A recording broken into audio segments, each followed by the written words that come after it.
Olá, que a gloriosa graça, a paz, as misericórdias e o zeloso amor de Deus seja sobre a sua vida, sobre a sua família.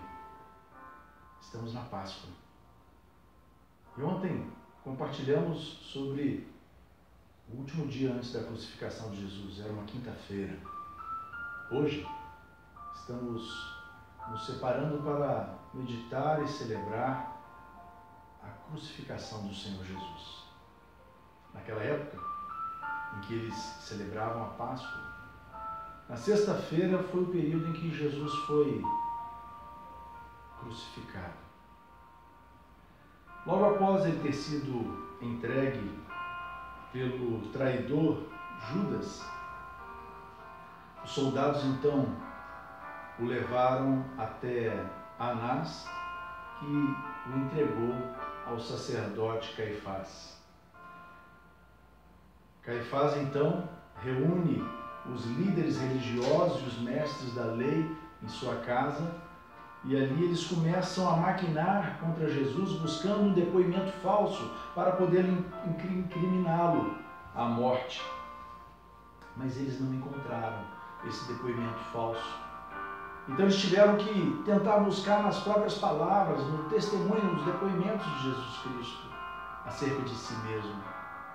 Então Caifás interroga Jesus e pergunta: você realmente tem declarado que você é o Cristo, o Filho do Deus vivo? Jesus então responde: tu o dizes. Mas vocês verão o Filho do Homem assentado à direita do Todo-Poderoso Deus, vindo sobre as nuvens do céu. Caifás então, colérico, cheio de ira, afirma aos mestres da lei e aos religiosos: encontramos a blasfêmia dele contra Deus. Temos então motivo para condená-lo. Eis aí um testemunho que temos para condená-lo à morte. Então eles cuspiram em Jesus, cobriram seus olhos com venda, o esmurraram, o esbofetearam e, vendado, tentaram Jesus e escarneceram dele, dizendo: agora profetiza, dizendo quem é que te bateu. Enquanto isso, um de seus discípulos, Pedro, estava ali assentado no pátio da casa de Caifás, junto à guarda, e ele esperava para saber a decisão do que fariam com Jesus, quando uma das empregadas viu Pedro e o acusou de ser um dos seguidores de Jesus. Pedro então nega pela primeira vez, dizendo: não, eu não estou com Jesus. Depois disso, próximo à entrada do pátio, uma outra empregada diz: esse homem estava com Jesus. Pedro então nega Jesus pela segunda vez. Um pouco mais tarde, ele, ainda no pátio da casa de Caifás, outras pessoas se aproximam dele e dizem: mas você fala como as pessoas que andam com Jesus. Pedro começa a se amaldiçoar a si mesmo e pela terceira vez declara: eu não conheço esse homem. E logo, assim como Jesus profetizou a Pedro, o galo cantou. Pedro sai dali do pátio e chora amargamente, com seu coração cheio de arrependimento, por ter negado o seu Salvador, o Senhor de sua vida. Percebemos aqui o arrependimento de Pedro e um desejo profundo de pedir perdão. Ao amanhecer, os líderes religiosos decidiram amarrar Jesus e levá-lo a Pilatos para ser julgado. Quando então Judas toma conhecimento da decisão dos líderes religiosos de condenarem Jesus à morte, Judas vai ao templo, vai lá onde os líderes estavam e ele resolve devolver as 30 moedas de prata. Mas só que os religiosos, os mestres da lei, não aceitam devolução. Judas então joga aquelas moedas no pátio do templo e sai para ir se enforcar. Notamos aqui que ele estava cheio de remorso e por isso decide se enforcar.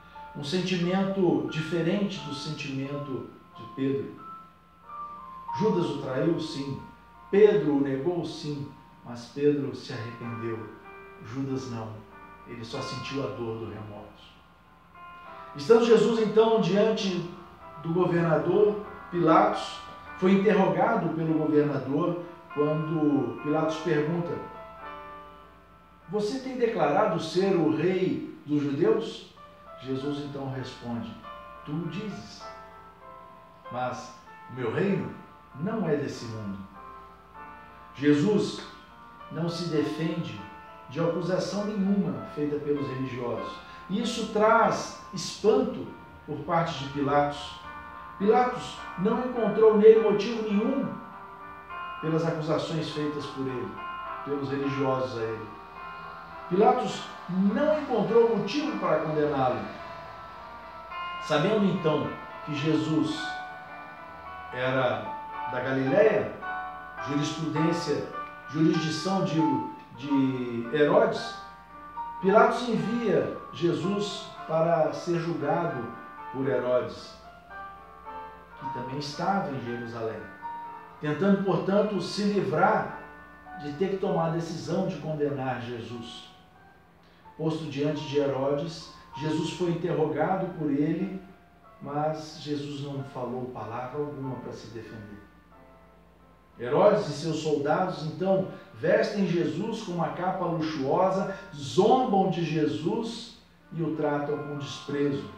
Depois, o devolvem a Pilatos. Pela segunda vez agora, diante de Pilatos, Jesus é exposto diante do povo e dos religiosos. Pilatos então declara que nem ele nem Herodes encontraram motivo algum para condenar Jesus. Assim, Pilatos declara que castigaria Jesus e o soltaria, porque na verdade, sendo a celebração da Páscoa, era por lei necessário que ele libertasse um condenado, porque estavam celebrando a libertação dos cativos no Egito. Então ele libertaria Jesus Cristo. Pilatos então pergunta ao povo e aos religiosos: vocês então querem que eu solte Jesus, o rei dos judeus? O povo, portanto, incitado pelos religiosos, começa a gritar dizendo: não, não, ele não, soltem Barrabás. O outro criminoso, o que de fato era um bandido. Pilatos, por sua vez, não desejando condenar Jesus Cristo, ele pergunta novamente: mas então o que eu farei com esse que vocês chamam rei dos judeus? E o povo, gritando em alta voz, declara: crucifica-o! Crucifica-o! Pilatos, mais uma vez, questiona: mas que crime Jesus cometeu? E o povo continuava gritando: crucifica-o! Crucifica-o! Pilatos não viu como convencer o povo nem os religiosos a não condenar Jesus.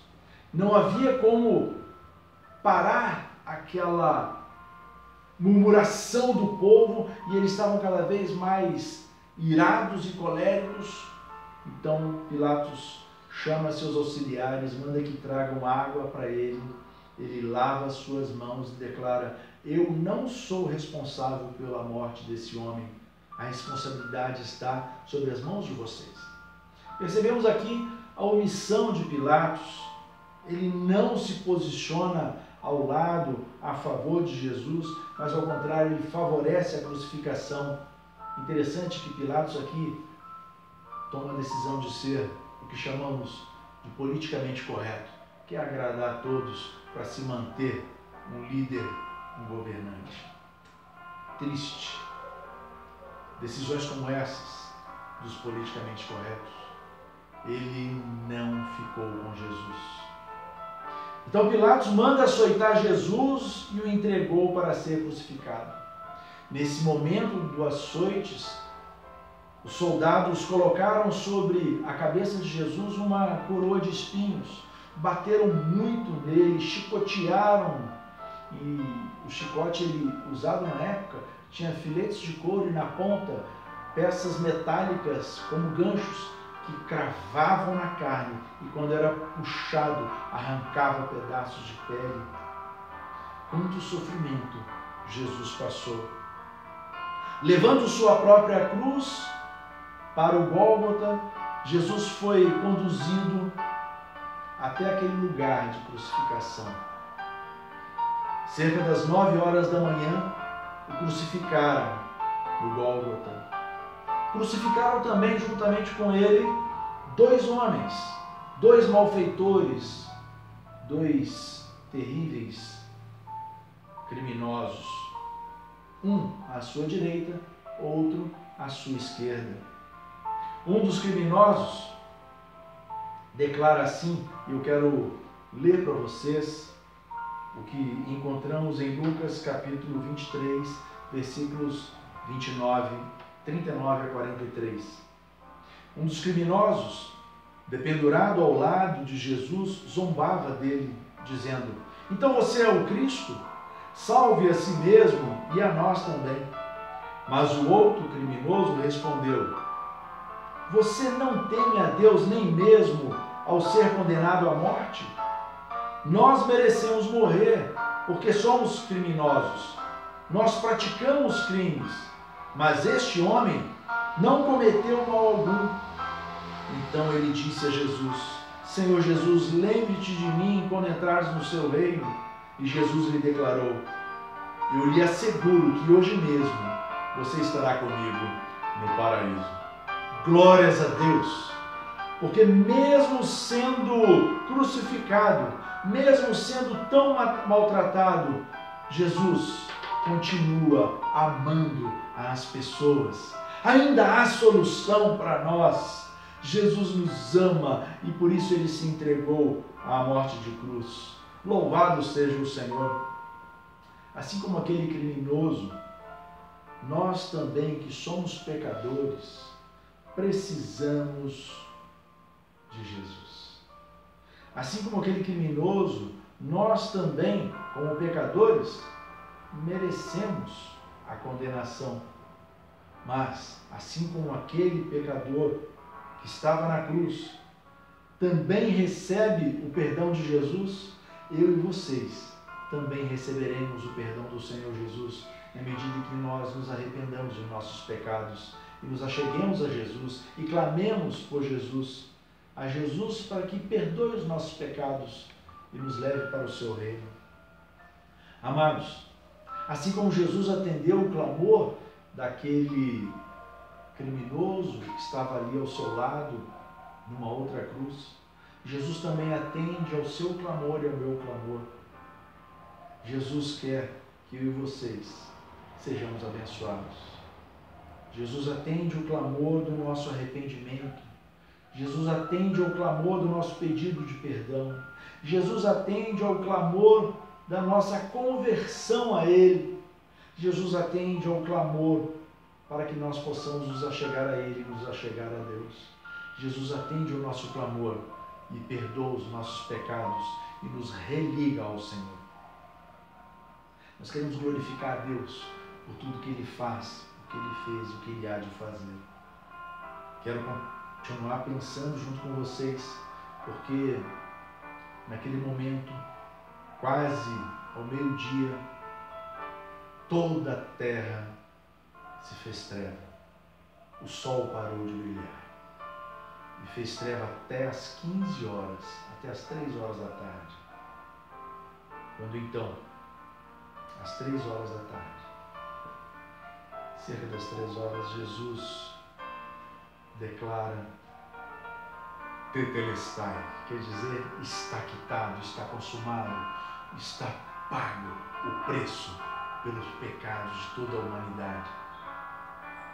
E ele entrega o seu espírito ao Senhor e morre. Jesus declara consumada a missão para a qual ele veio exercer aqui na face da terra. Porque Jesus assumiu a forma humana para efetivamente ser crucificado e ressuscitar 3 dias após a sua morte, para que todo aquele que nele crê não pereça, mas tenha uma vida eterna. Então, após o seu falecimento, coisas extraordinárias aconteceram naquele lugar. Além das trevas, ao pleno meio-dia, indo até as 3 horas da tarde, outras coisas extraordinárias aconteceram. O véu do templo se rasga de alto a baixo. A terra começa a tremer e as rochas se partem. E os sepulcros se abriram e muitos corpos daquelas pessoas que haviam se convertido a Jesus Cristo ressuscitaram dentre os mortos. Glórias a Deus! Louvado seja o Senhor! Diante de todos esses sinais miraculosos, maravilhosos, o centurião, ou seja, o chefe da guarda, juntamente com aqueles que tomavam conta da crucificação e do corpo de Jesus Cristo, naquele período da crucificação, eles ficaram estarrecidos, apavorados, atemorizados com tantos sinais. E o centurião, louvando e adorando a Deus, declara publicamente: verdadeiramente este é o justo, o Filho de Deus, um homem justo. Aleluia. Ao cair da tarde, já iniciando a noite, José de Arimateia, membro de destaque do Sinédrio, era também discípulo de Jesus, porém ainda estava vivendo de forma secreta, com medo da perseguição, mas nesse momento ele se expõe publicamente e ele vai a Pilatos e ele pede a Pilatos que pudesse então sepultar Jesus. Ele se une a Nicodemos e juntos preparam o corpo de Jesus Cristo para ser sepultado. Eles vão até a região de sepultamento, escolhem ali um sepulcro novo, colocam o corpo de Jesus e rolam uma grande pedra sobre a entrada do sepulcro. E então termina aquela sexta-feira do dia da crucificação de Jesus Cristo. Que dia tremendo! Que lições nós podemos extrair, amados, nos relatos da crucificação de Jesus? Sem a pretensão de esgotar os textos que compartilhamos, gostaria de extrair e compartilhar algumas lições para a minha vida e para a de vocês. Uma delas é que Jesus voltará.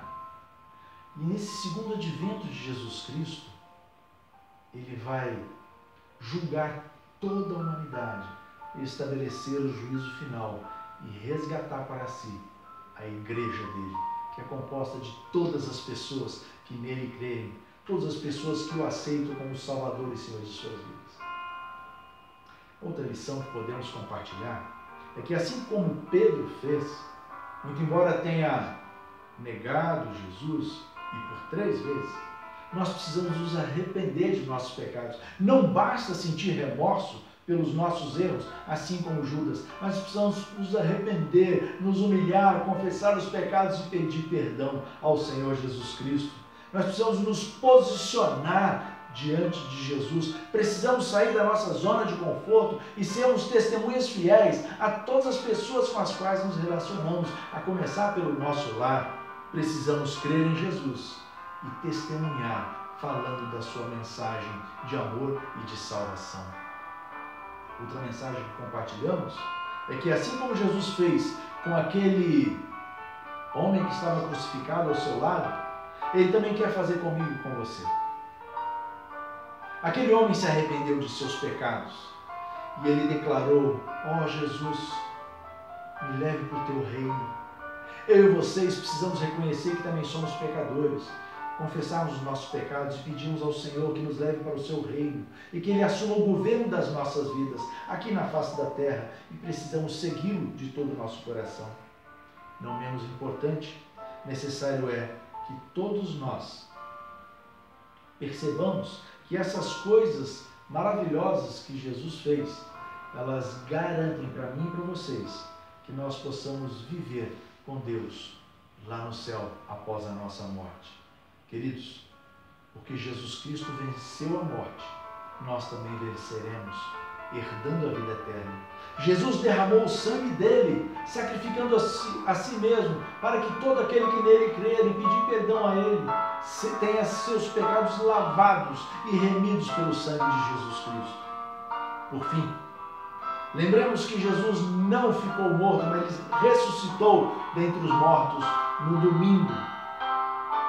E porque ele vive e reina, todo aquele que nele crê também viverá. Dessa forma, eu e vocês somos encorajados a domingo estarmos juntos novamente para celebrarmos a ressurreição do Senhor e Salvador Jesus o Cristo. Deus te abençoe e te guarde. Que Deus resplandeça a face dele sobre a sua vida e sobre a sua família e te dê a paz. Entregue você também a sua vida ao Senhor Jesus e seja salvo e muito abençoado. Deus abençoe. Feliz Páscoa para todos os seus e a sua família. A paz do Senhor.